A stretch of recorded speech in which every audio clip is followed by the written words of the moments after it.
Hi, I hope you're getting excited about your cruise. I wanted to walk you through your documents real quick. You will have received an email from me that's going to look similar to this. This is very generic, but it'll give you the general idea of what your documents should look like. So you're just going to click on View Trip. And if you're on a mobile device, a lot of times it will prompt you to download the app, which the app is really good for when you're traveling because you can utilize it without having to use cell service or Wi-Fi. So that can come in very handy. So you might want to consider that. And then over here to the right-hand side, you can see you can scroll through and see different days, and you can click on the different days to get to that particular date. And we're going to start down here. Sometimes this is at the top. It changes around. I can't keep up with the technology changes, but we're going to start with the information and documents section. It's the not so fun part to pay attention to, but it is probably the most important part to pay attention to. So at the top, you're going to see that I've got your documents included, and you can click on that little paper clip and it's going to open up your documents. This is a shore excursion document. So you can see that this is not specific to your itinerary. It is very generic. So I will have had your documents attached there. And then for your short excursions, I will attach them on the exact day that you have that short excursion, and I'll show you that in a little bit. And you can read about our loyalty program here. If you book another cruise within 30 days of the end of your sailing, we will give you a little perk that's based on the price of your cruise. So pay attention to that. If you have insurance, I'm going to list it right here for you. You probably have either leisure care or Princess's insurance. So I will give you information about that here. With a cruise, you need to pay attention to your onboard account. I see a lot of discrepancies with onboard accounts with cruises, so pay attention to it. It'll be on the TV or either on the app. So just take the time daily or every other day just to scroll through and make sure that you don't have any fraudulent charges or incorrect charges on your account. If there are any discrepancies, go down to guest services and have them corrected. It's easier to take care of this while you're on the ship versus once you get back home. Once you get back home, it's a lot more difficult and more time consuming to take care of. Once you get on the ship, be prepared that you're going to have to attend the muster drill. Usually these days, the cruise lines are just having you scan your key card, or I think Princess has wristbands. So you'll have to go to your muster drill station and check in with them. So just be aware of that. And on a cruise, make sure that you're paying attention to the difference between ship time and shore time. A lot of times the ship will be on a different time than the port you are in. So if you have any questions about that, it's usually in your daily newsletter or either through the app. You can look there. If you have any questions, go to guest services again or ask a staff member because they're very well versed in this. And if you tend to travel with a phone that you depend on the time for or a digital watch, be sure to go into the settings and switch off the feature that automatically updates the time. I'm kind of old school. I always travel with a manual watch, so I don't have to worry about that. If you have any inclusions included in your pricing, I've included all that here. So and if it doesn't appear for some reason, take your confirmation, because remember, have your confirmation attached to here to guest services for proof that it should be attached and have them corrected. Again, this is easier to take care of on the ship than it is once you're back home. So you're your own best advocate once you start traveling. If you want to do any specialty dining reservations and you have not already booked those, I would recommend that you do that as soon as you get on board the ship. I tend to go straight from getting onto the ship, straight to the dining desk, and then the muster drill, just because they can sell out if you want something in particular. And be aware, if you're not seeing availability now, don't stress about it because they only release like 25% of the reservations before people start boarding the ship. If you want to shop while you're abroad, I've given you a link here. You can just click on it to tell you about customs and duty information, what you can bring back without any issues, what you can bring back duty free. So you might want to look at that. I've told you how to dial international phone numbers should you need it.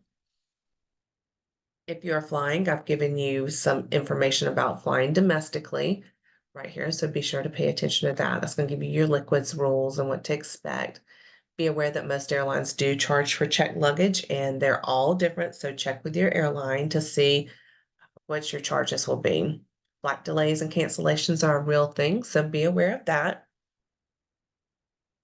Impact your patience. Yeah, talk about ID required for travel. The boarding pass. Okay, so you're going to need a boarding pass to get onto the ship. So it is going to appear in the Princess app. So be sure to download the Princess app. There's a picture of what it looks like in the Google Play or the Apple Store. So that's what it look like. Be sure to go ahead and do your online check-in there as well. That's going to expedite things once you get to the cruise port. And then once you've completed your online check-in, your boarding pass will show up in the app. So you're going to have the app to board the ship. I've given you some information specific to which ship you're sailing on. So you can just click on that paperclip again, and it's going to give you, you can see, it's a pretty quick read. I know it looks long, but it's pretty quick and easy. If you have any issues the day you're trying to get to the ship, here is the number you're going to want to call to find out what's going on.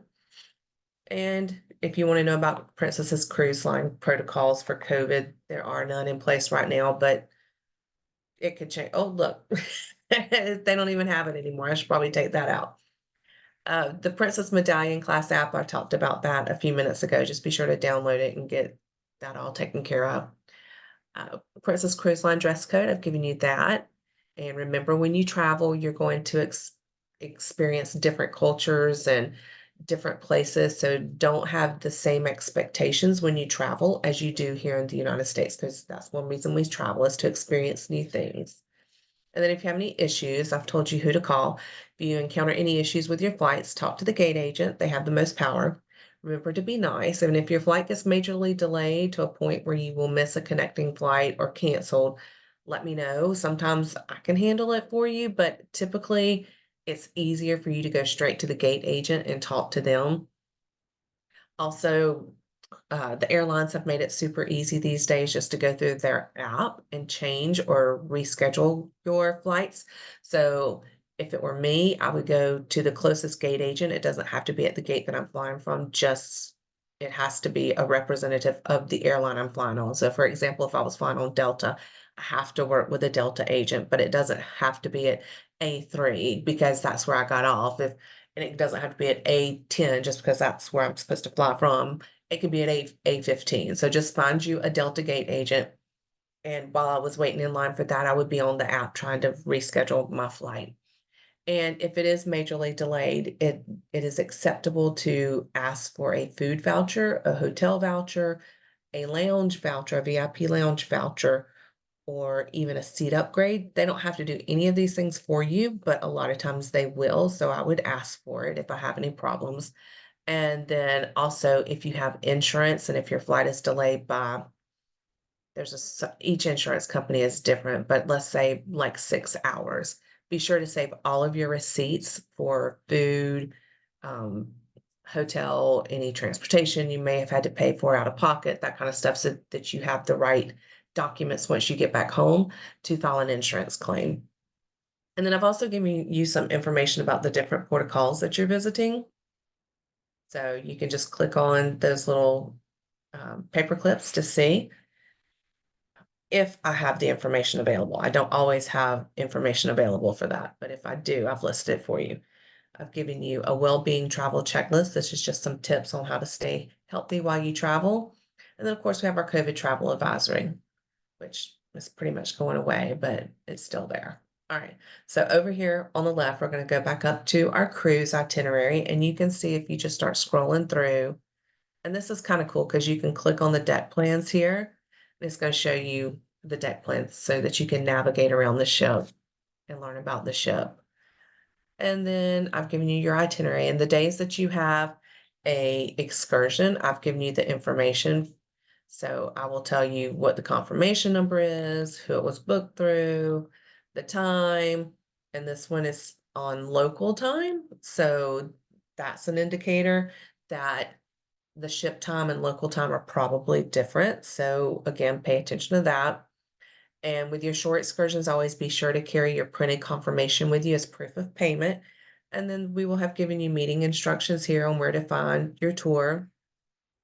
There will also be a contact information, phone number here, some recommended address, so all the details you need. And then you can see that I've attached again your short excursion confirmation to that particular day.